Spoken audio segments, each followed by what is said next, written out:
राज्यातील शेतकरी बांधवांसाठी अत्यंत आनंदाची बातमी आहे, कारण की नमो शेतकरी महासन्मान निधी योजनेचा हप्ता आता लवकरच शेतकऱ्यांच्या खात्यामध्ये जमा होणार आहे। नमो शेतकरीचा GR निर्गमित केलेला आहे सरकारच्या माध्यमातून आणि नमो शेतकरीच्या हप्ता वाटपासाठी राज्य सरकारच्या माध्यमातून 1774 कोटी रुपयाचा निधी मंजूर केलेला आहे। नमो शेतकरीचा 8वा हप्ता कोणत्या शेतकऱ्यांना येणार, याचबरोबर नमो शेतकरीचा 8वा व 9वा हप्ता एकत्र येणार का, एकत्र हे दोन हप्ते एकत्र येणार असतील तर कोणते शेतकरी या दोन हप्त्यासाठी पात्र असतील, कोणते शेतकरी अपात्र असतील, नमो शेतकरीचा 8वा आणि 9वा हप्ता एकत्र येणार का, याचबरोबर नमोच्या 8व्या आणि 9व्या हप्त्यासाठी शेतकऱ्यांना कोणतं काम करावं लागणार आणि इथून पुढचे हप्ते वेळेवर येणार का, या सगळ्या प्रश्नांची उत्तर आपण या व्हिडिओच्या माध्यमातून घेण्याचा प्रयत्न करणार आहोत।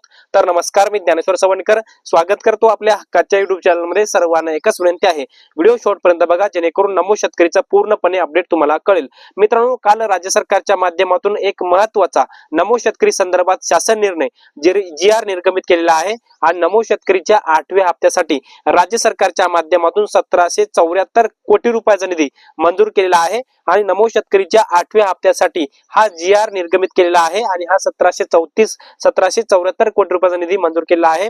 नमो शेतकरीच्या 8व्या हप्त्यासाठी महाराष्ट्र राज्यातील 90,42,241 शेतकरी पात्र आहेत। या शेतकऱ्यांना 1774 कोटी रुपये हे पुढच्या 2 दिवसांमध्ये वितरित केले जाणार आहेत। परंतु हा 8वा हप्ता कोणत्या शेतकऱ्यांना येणार, या प्रश्नाचं उत्तर शेतकऱ्यांना पाहिजे आहे। याचबरोबर नमो शेतकरीचा 8वा आणि 9वा हप्ता एकत्र येणार का, याचं उत्तर आपण थोडक्यात बघण्याचा प्रयत्न करूया। मित्रांनो, 8वा हप्ता येणार हे कन्फर्म आहे, कारण की 1774 कोटी रुपये निधी मंजूर केलेला आहे। परंतु नमो शेतकरीच्या 9व्या हप्त्यासाठी जवळपास 1850 कोटी रुपयाचा निधी लागणार आहे। आणि मित्रांनो, आपण एकंदरीत जर पाहायला गेलं तर नमो शेतकरीचा 8वा हप्ता ऑलरेडी पेंडिंग होता। तो 2025 मध्येच नोव्हेंबर डिसेंबर मध्ये म्हणजे PM किसानच्या 21व्या हप्त्याबरोबर नमो शेतकरीचा 8वा हप्ता येणं अपेक्षित होता आणि हा 9वा हप्ता PM किसानच्या 22व्या हप्त्याबरोबर येणं अपेक्षित होता। त्यामुळे नमो शेतकरीचा 8वा आणि 9वा हप्ता एकत्र जर आला तर शेतकऱ्यांसाठी ही आनंदाची बातमी असू शकते आणि सरकारच्या माध्यमातून हा प्रयत्न असू शकतो। परंतु 8व्या हप्त्यासाठी निधी मंजूर केलेला आहे, परंतु 9व्या हप्त्यासाठी जो काही राज्य सरकारच्या माध्यमातून जो काही निधी लागणार आहे तो मंजूर केलेला नाही।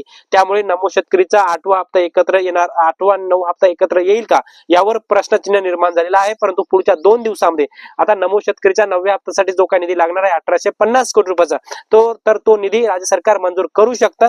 परंतु 8वा हप्ता येणार हे कन्फर्म आहे। उद्या 18 मार्च किंवा 19 मार्च म्हणजे या येणाऱ्या 2 दिवसांमध्ये नमो शेतकरीचा 8वा हप्ता शेतकऱ्यांच्या खात्यामध्ये कोणत्याही क्षणी जमा होऊ शकतो आणि 9व्या हप्त्यासाठी जर सरकारने निधी मंजूर केला आणि 9व्या हप्त्यासाठी जर काही सरकारने GR निर्गमित केला आणि निधी मंजूर केला तर 2 हप्ते एकत्र येऊ शकतात। परंतु कन्फर्म एवढंच आहे शेतकऱ्यांना 8वा हप्ता एकत्र येणार।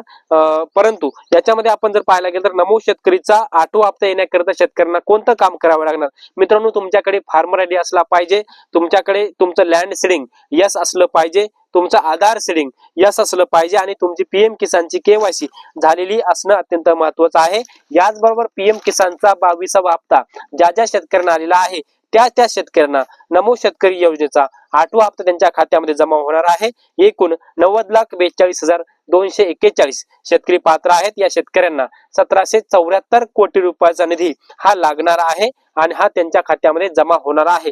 त्यामुळे शेतकरी बांधवांसाठी अत्यंत आनंदाची बातमी आहे। काल 16 मार्च 2026 रोजी राज्य सरकारने नमो शेतकरी योजनेचा GR निर्गमित केलेला आहे आणि 8व्या हप्त्यासाठी जो काही निधी लागणार आहे याची तरतूद किंवा हा निधी उपलब्ध करून दिलेला आहे आणि याचा GR सुद्धा सरकारने काढलेला आहे। त्यामुळे नमो शेतकरीचा 8वा हप्ता शेतकऱ्यांच्या खात्यामध्ये पुढच्या 2 दिवसांमध्ये वितरित होऊ शकतो आणि 9व्या हप्त्या संदर्भामध्ये राज्य सरकारच्या माध्यमातून कुठलंही स्पष्टीकरण देण्यात आलेलं नाही। तर मित्रांनो, हे छोटंसं अपडेट तुम्हाला कसं वाटलं कमेंट्स मध्ये नक्की कळवा आणि व्हिडिओ जर आवडला असेल तर एक लाईक करा, प्रत्येक शेतकरी बांधवांपर्यंत महत्त्वाची अशी माहिती शेअर करा। तर मित्रांनो, या माहितीसह मी तुर्तास इथेच थांबतो। तोपर्यंत आपल्या सर्वांचे मनापासून धन्यवाद।